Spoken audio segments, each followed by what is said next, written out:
Hi hello எல்லோரும் எப்படி இருக்கீங்க? ஸோ இன்றைக்கி நம்ம ரைஸ் சீரீஸில் என்ன பார்க்க போகிறோம் அப்படின்னா, உங்கள் எல்லாருக்கும் தெரியும் இன்றைக்கி ரொம்ப ஸ்பெஷலான டே, இன்றைக்கி பக்ரீத்.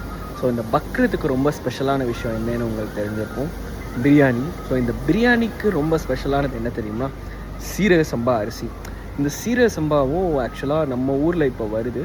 பட் ஆனால் இப்போ அதிகமாக சீரக சம்பா எங்கேருந்து வருதுன்னா வெஸ்ட் பெங்கால்லேருந்து தான் வருது. ஸோ வெஸ்ட் பெங்கால்லேருந்து அதை கோவிந்தோ பாக்னு சொல்லுவாங்க. ஸோ இந்த கோவிந்தோ பாகோட இன்னொரு ஸ்பெஷல் என்னென்னா, இது வந்து இந்தியாவில் வந்து ஜிஐ டேக் அப்படின்னு சொல்லி ஜியோகிராஃபிக்கல் ஐடென்டிஃபிகேஷன் டேக் கொடுத்துருக்காங்க.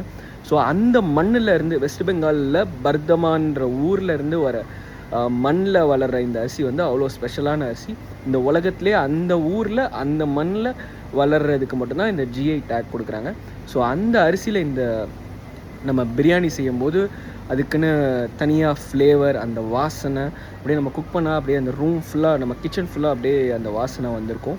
நீங்கள் ஃபீல் பண்ணியிருப்பீங்க. அது அரிசியோ ஷார்ட் கிரெயினாக ரொம்ப ஃப்ளேவர்ஃபுல்லாக அந்த மசாலா எல்லாத்தையும் அப்படியே உறிஞ்சுற மாதிரி டேஸ்ட்டாக பிரியாணி இருக்கும். ஸோ இந்த மாதிரி நீங்கள் இன்றைக்கி எல்லாம் பிரியாணி சாப்பிட்டீங்களா? ஸோ நீங்கள் வந்து பாஸ்மதி உங்களுக்கு பிரியாணி பிடிக்குமா, இல்லை சீரக சம்பா பிரியாணி பிடிக்குமா? ஸோ முடிஞ்சால் கமெண்ட் பண்ணுங்கள். இந்த மாதிரி அரிசியை பற்றி இன்னும் நிறையா விஷயங்கள் தெரிஞ்சுக்கணுன்னா சப்ஸ்கிரைப் பண்ணிக்கோங்க. டாடா பாய்.